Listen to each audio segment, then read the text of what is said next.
Hello mga kababayan, this is Will by Will TV. Ang buhay ng tao, hindi yan papormahan, hindi yan pasosyalan. Maraming nakakita ng buhay namin. Sinasabi nila medyo okay ang buhay kasi nakabili ng sasakyan, medyo nagbago yung lifestyle, pero hindi nila alam, dumidiskarte kami. Tingnan nyo yung nasa likod, yun.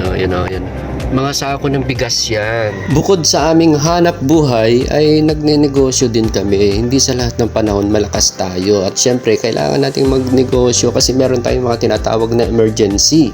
Emergency sa ating sarili, emergency sa ating mga mahal sa buhay. Kaya kami, kahit anong pwedeng pagkakitaan, talagang nagnenegosyo kami. Marami na kaming ginawang negosyo dati. Tulad ngayon, meron kaming pizza. So kami ay nagdi-distribute ng Pinoy Pizza dito sa Rizal at pwede rin ninyong subukan ng negosyong ito. Ayan, nag-promote pa ako. Walang tigil ang pagdidiskarte sa buhay. Ang iba kasi akala nila pagka medyo okay na, uutangan nila.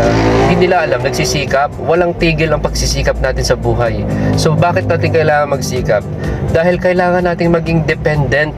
So hindi tayo umaasa sa ating kapwa, hindi tayo umaasa sa ating magulang, hindi tayo umaasa sa ating mga kamag-anak, sa ating mga kaibigan. So dapat sa sarili mo, dapat marunong kang dumiskarte. Kung pasosyalan lang, dapat pala ipopost ko na lang lagi itong kotse na nakasuot ako ng maganda. So ganun-ganun na lang ba yun ang buhay ng tao? Alam nyo, dapat magbago talaga yung ating mindset. Magsikap tayo sa buhay, huwag tayong umasa sa gobyerno, huwag tayong umasa kahit kanino man. Magsikap tayo, magsipag tayo dahil walang ibang mas makakatulong sa ating sarili kundi yung ating sarili din. Be inspired, huwag tayong tumigil sa ating mga pangarap.